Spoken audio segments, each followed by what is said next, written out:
Halo Sobat Sehat semua, Assalamualaikum warahmatullahi wabarakatuh. Salam jumpa kembali dengan saya Sugito di channel Berbagi Sehat, channel edukasi dan motivasi seputar asam lambung, GERD, anxiety psikosomatis. Berdasarkan pengalaman saya sebagai orang yang pernah mengalami gangguan asam lambung, GERD, anxiety psikosomatis. Harapan saya khususnya kepada teman-teman yang masih dalam penderitaan asam lambung, GERD, anxiety psikosomatis, setelah menonton video ini akan dapat tersugesti dan termotivasi untuk dapat cepat sembuh. Saya bisa sembuh, insya Allah teman-teman pasti juga bisa sembuh. Badai pasti berlalu. Baiklah teman-teman, pada kesempatan kali ini saya akan berbagi seputar asam lambung, GERD, anxiety psikosomatis dengan topik merasa sedih, bingung, takut, dan pembahasannya. Baiklah teman-teman ya, sebelum saya lanjutkan, tolong yang belum subscribe channel ini, klik subscribe dan loncengnya, supaya teman-teman tidak ketinggalan konten video-video berikutnya. Dan jika suka, klik like, selalu bagikan ke sosial media teman-teman. Semoga bermanfaat buat kita semua. Baik, kita lanjutkan. Jadi topik kita kali ini adalah ketika kita merasa sedih, bingung, takut ya, dan pembahasannya. Teman-teman semua perlu kita sadari bahwa penderitaan asam lambung, GERD, anxiety psikosomatis yang disebabkan oleh multifaktor ya, baik itu faktor fisik maupun faktor psikis, dengan sensasi yang sangat beragam ya, mulai dari ujung rambut sampai dengan ujung kaki yang sering kita kenal sebagai 1001 rasa sensasi, memang sungguh luar biasa, sungguh dahsyat, dan perlu kita tangani dengan bijak agar penderitaan asam lambung, GERD, anxiety psikosomatis dapat cepat membaik hingga sembuh total. Nah, khusus pada session kali ini ya, saya sharingkan topik ini ya, yaitu ketika kita mengalami rasa sedih, bingung ya, takut, cemas, dan seterusnya ya. Ini penting kita bahas ya, karena selama kita masih mengalami gangguan ini, rasa-rasa ini selalu melekat ya, selalu melekat dan susah untuk istilahnya hilang ya. Nah, maka dari itu dari pengalaman yang saya alami ya, ini ada beberapa tip bagaimana caranya untuk bisa mengikisnya sehingga kita menjadi cepat normal kembali. Ya, sedih kita tetap punya tetapi sebatas normal. Bingung itu juga wajar tetapi juga ada batasnya. Takut juga pasti setiap orang punya tetapi sebatas normal. Nah, itu seharusnya seperti itu. Nah, untuk itu maka tolong ya ikuti video ini sampai dengan selesai supaya tidak gagal paham, dan alangkah baiknya jika teman-teman juga menonton video-video saya yang lain ya, karena di setiap video itu saling berhubungan, saling melengkapi ya, sehingga pemahaman kita tentang seputaran gangguan asam lambung, GERD, anxiety psikosomatis jauh menjadi lebih komplit ya. Nah, dengan komplitnya referensi yang kita pahami maka akan membantu kita ya untuk mempermudah berikhtiar secara holistik keluar dari jeratan asam lambung, GERD, anxiety psikosomatis. Baik teman-teman ya, jadi langsung saja kembali kepada topik kita, yaitu ketika kita merasa sedih ya, merasa bingung, merasa takut ya, ini sebenarnya sensasi psikis ya, sensasi psikis yang sering kita alami itu seperti itu. Selama kita belum sembuh total, nah itu rasa-rasanya itu melekat, rasa-rasa itu ya. Nah, dengan seperti itu maka kita perlu memahami yang pertama ya, mengapa kita merasa sedih ya, merasa sedih ya. Walaupun sedih ini sebenarnya juga relatif ya, relatif, tetapi secara umum ketika kita masih mengalami gangguan ini ya, itu pastilah kita merasakan sedih, karena saya juga dulu seperti itu ya. Jadi kita merasa sedih karena memang menanggung banyak sensasi ya, banyak sensasi sehingga kita menjadi tidak percaya diri ya, dan selalu meratapi penderitaan itu ya, merasakan penderitaan itu, sehingga kita sedih tidak bisa contohnya mau bepergian jauh saja merasa takut ya. Kadang kita ketika mengingat kondisi kita menjadi semakin sedih ya. Ketika kita mengingat kita mengalami penderitaan ini dengan durasi waktu yang sudah panjang ya, atau sudah agak lama, kita menjadi bingung ya, kenapa belum juga sembuh. Nah ini sebenarnya ya rasa-rasa yang wajar ya, tetapi menjadi tidak wajar ketika itu dirasakan berlebihan. Dan nampaknya dari rasa-rasa inilah ya, ketika kita rasakan semakin mendalam, akhirnya menjadi melekat. Nah itulah yang kadang pikiran kita ya, emosi kita itu juga menjadi semakin negatif di situ ya. Nah dengan seperti itu maka ya asam lambung juga semakin tidak normal ya, karena untuk orang-orang yang mengalami gangguan psikosomatik, ketika pikiran ini negatif ya, kemudian emosi sering mungkin marah-marah ya, atau sering bersedih. Nah itu juga respon lambung itu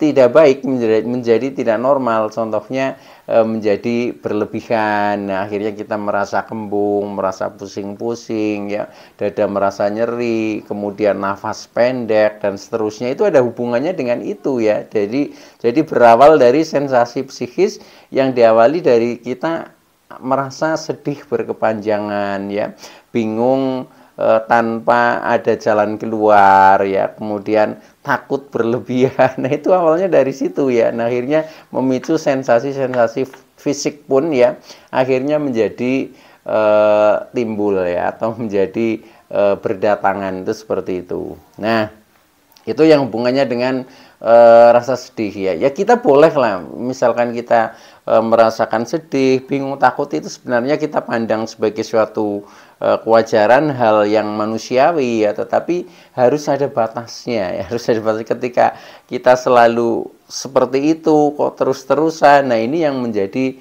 tidak wajar. Nah itu yang dialami oleh kita yang mengalami gangguan asam lambung GT-NCT psikosomatis. Buat teman-teman yang tidak mengalami gangguan ini, nampaknya kadang mereka memandangnya aneh ya, masa sih seperti itu saja, selalu ketakutan, selalu bingung, selalu sedih seperti itu ya. Tetapi buat kita yang mengalami, kita bisa istilahnya bercerita panjang lebar karena memang dari pengalaman yang kita alami. Dan faktanya ya, hal-hal seperti itulah yang melekat di dalam diri kita, yang harus kita lepaskan teman-teman ya. Nah itu pertama, dari merasa katakanlah sedih ya. Kemudian yang kedua, kita sering merasa kebingungan ya, kebingungan.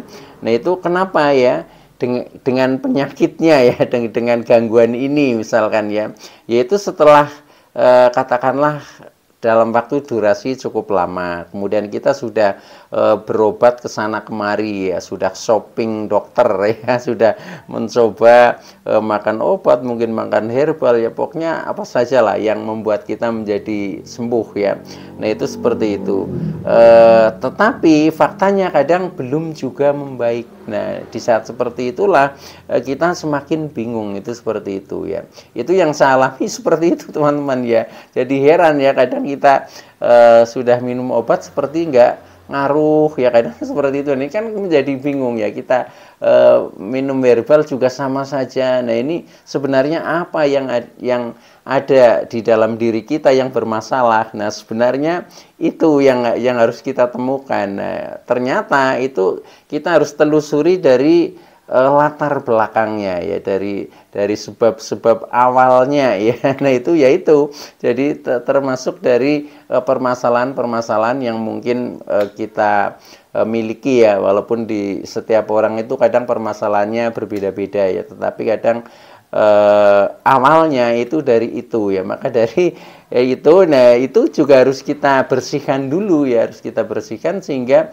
kita betul-betul menjadi netral kembali ya. Setelah netral kembali ya sudah, kita menjadi ibaratnya kertas itu lembaran baru ya, lembaran baru, sehingga kita untuk melangkah itu menjadi lebih lebih baik lagi, itu seperti itu. Tetapi kalau kita masih dalam keruwetan ya, keruwetan secara psikis, yaitu ya terutama yang hubungannya dengan beban-beban pikiran ya, yang awalnya juga bersumber dari itu ya, dari beban pikiran, beban perasaan ya. Nah, itu bisa ya akhirnya kita menjadi mengalami gangguan ini ya, gangguan asam lambung ketensiatif psikosomatis. Maka tolong buat teman-teman ya, hal itu kita sadari saja ya. Kita boleh bingung lah, tapi harus ada batasnya dan harus berakhir ya. Badai pasti berlalu. Nah, itu coba digali ya, dan bagaimana caranya supaya kita betul-betul bisa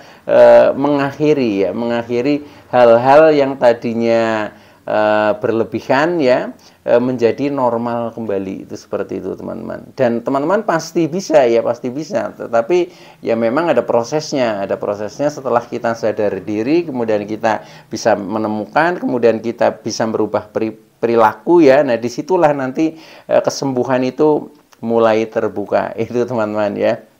Nah, kemudian yang sering memicu yaitu ketika kita sering merasakan takut berlebihan ya, atau cemas berlebihan. Nah, ini juga cukup mengganggu ya, karena diawali dengan rasa takut berlebihan, kita menjadi ibaratnya mau makan saja takut ya, apalagi bepergian jauh takut, sendirian di rumah juga takut, kemudian ketika kita masuk ke kerumunan banyak orang juga takut. Nah, ini kan aneh ya seperti itu, tetapi itu betul terjadi ya. Jadi karena saya mengalami juga rasa-rasa sensasi seperti itu ya. Nah itu jadi unik lah, unik, tetapi semuanya memang harus kita alami ya. Sesuatu kalau sudah dialami nanti itu menjadi guru yang baik ya. Jadi dari pengalaman itu, nah akhirnya nanti kita menjadi lebih dewasa ya, menjadi lebih bisa istilahnya mengendalikan diri dan seterusnya, yang akhirnya kita bisa merasakan kebahagiaan setelah kita juga merasakan penderitaan. Nah, ini hikmahnya seperti itu. Akhirnya kita menjadi semakin dewasa ya, baik dewasa secara pemikiran kita, secara perilaku kita, secara emosi kita. Nah, disitulah nanti kita akan menjadi diri kita yang sejati. Nah, baik teman-teman ya. Nah, yang lebih penting lagi sekarang adalah solusinya ya.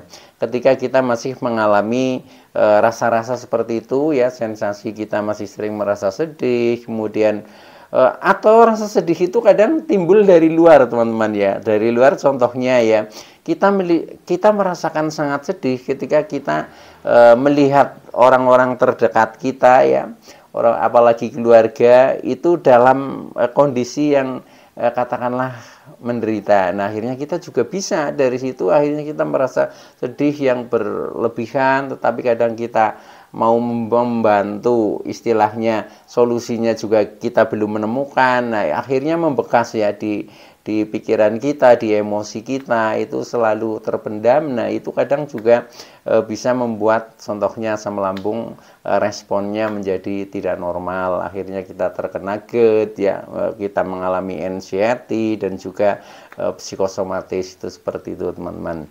Nah, kemudian yang terpenting itu adalah solusinya ya. Ketika kita masih mengalami contohnya sering merasakan ya sensasi merasa sedih, merasa bingung, merasa takut. Nah, ini solusinya yang penting ini yang harus kita praktekkan teman-teman ya. Kalau istilahnya kita bisa mempraktekkan dengan istilahnya setulus hati, yaitu pasti nanti akan ada perubahan teman-teman. Karena dari pengalaman saya juga hanya seperti itu ya. Jadi hanya seperti itu ternyata kita bisa berubah ya, berubah menjadi normal kembali, itu seperti itu. Nah, solusi yang pertama ketika kita mengalami sensasi-sensasi seperti tadi ya, contohnya sedih, bingung, takut, cemas dan lain sebagainya ya. Nah, itu yang pertama adalah menerima ya, menerima penderitaan ini dengan tidak mengeluh. Jadi menerima dengan tidak mengeluh artinya itu menerima sepenuh hati ya, menerima sepenuh hati, tidak setengah-setengah. Pokoknya kita ikhlas lah, menerima dengan ikhlas ya, menerima dengan ikhlas dan pasrah, itu seperti itu. Nah, ketika kita sudah menerima dengan ikhlas, kemudian kita pasrah, Nah, beban-beban itu karena kita sudah pasrah sebenarnya sudah bukan menjadi beban kita, teman-teman ya, yaitu menjadi beban yang maha kuasa, karena kita pasrahkan kepada Tuhan Allah Subhanahu wa taala ya, yang maha kuasa, kan seperti itu. Nah, kalau itu betul-betul kita resapi, kita hayati ya, yang namanya pasrah dengan ikhlas ya. Nah, itu kita sudah tidak ada ego, tidak ada keinginan ya. Pokoknya ya kita hanya siap menjalani hidup inilah. Itu seperti itu. Nah, dengan seperti itu apapun yang terjadi ya, nah akhirnya kita menjadi bisa menemukan hikmahnya ya. Ternyata hikmahnya mungkin kita menjadi tambah kuat ya secara mental ya, mungkin kita menjadi tambah dewasa secara kepribadian ya, kita menjadi tambah matang secara emosional kita ya, dan seterusnya. Akhirnya kita menjadi lebih baik dalam arti luas, itu seperti itu teman-teman ya, dan akhirnya kita bisa menikmati adalah kebahagiaan ya setelah itu. Nah, itu teman-teman ya.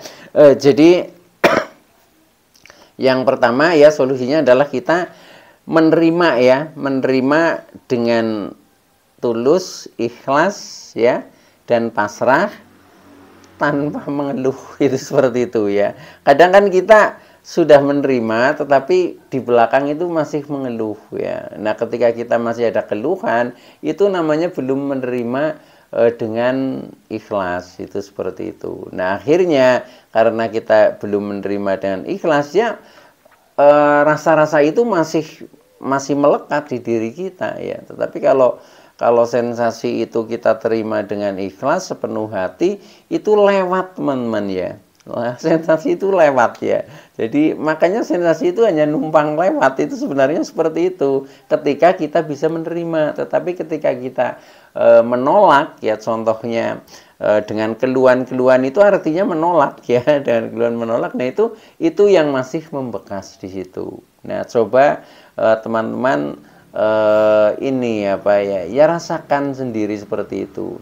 Jadi jadikanlah pengalaman yang memang harus dialami ya, dialami oleh diri kita sendiri, itu seperti itu ya. Dan seperti itu nanti sensasi ya, rasa-rasa tadi itu akan lewat. Akhirnya kita menjadi normal kembali ya. Itu seperti itu. Itu yang pertama. Kemudian yang kedua yaitu mensyukuri apa adanya, teman-teman. Mensyukuri apa adanya ya, dan sabar. Ya, itu. Jadi bersyukur apa adanya dan sabar. Itu seperti itu. Nah, bersyukur apa adanya ya sudah, termasuk kondisi kita dalam kondisi apapun. Nah, itu kita tetap bersyukur. Nah, dari hal yang paling terkecil lah.